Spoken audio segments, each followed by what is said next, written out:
sitcoms, Modern Family returned with their mid-season premiere, an episode entitled The Day We Almost Died.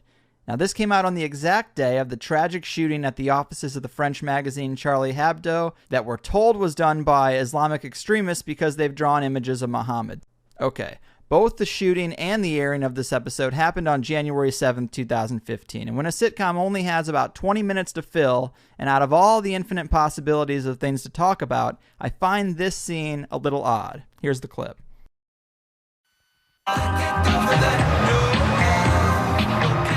I was already on edge. The day before, I was with my mom at the park when some guy on a bike swiped her phone. He must have been a criminal mastermind. He struck the 1 second she wasn't taking pictures of Joe. The worst part is, I saw him grab it. I had a chance to do something and be a hero to my mom, but I froze. What would you have done? Made him the subject of a satirical cartoon? Hey, they've taken down presidents. Now, can you just support me here? There are only so many moments a son has a chance to... Blah, blah. Very mature. Pick a fight, then tune me out? It's not bothering me.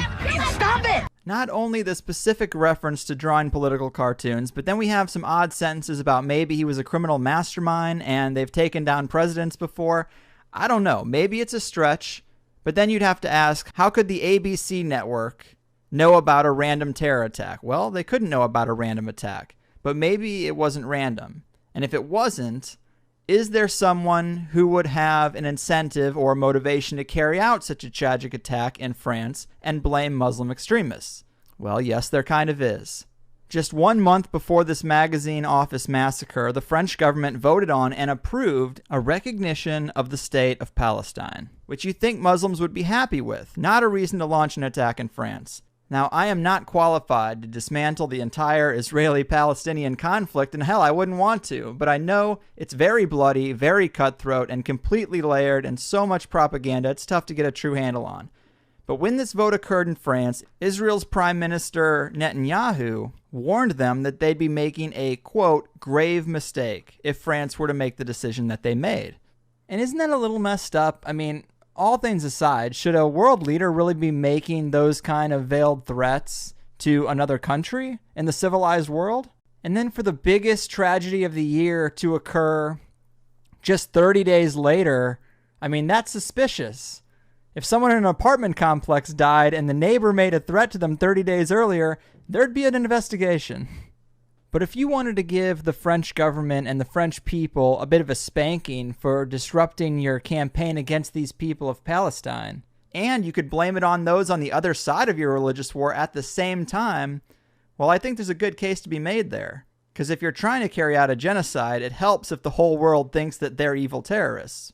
Israel has definitely been accused of involvement in many tragedies, including 9/11, and if the Israeli government did carry out this shooting, their cozy relationship with the American media is well established, and suddenly what might be a sly nod to a false flag attack on an American sitcom on the ABC network doesn't really seem all that mysterious to me.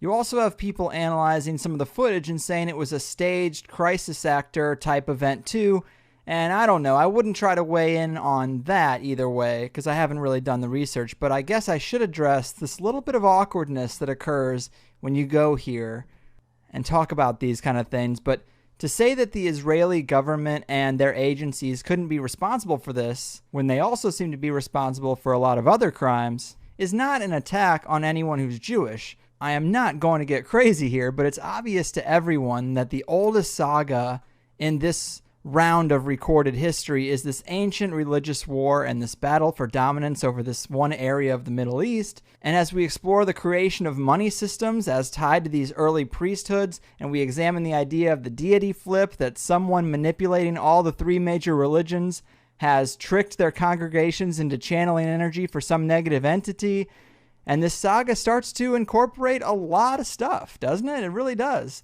It's a huge part of the conspiracy puzzle, and this matrix of control, to use a cliche phrase.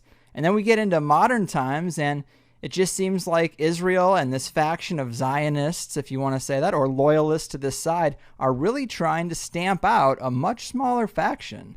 See, I want the best for all people. I am in the human family, baby, no exception. I think it'd be hard for any rational person to say that this analysis is based on some type of blind racism on my part.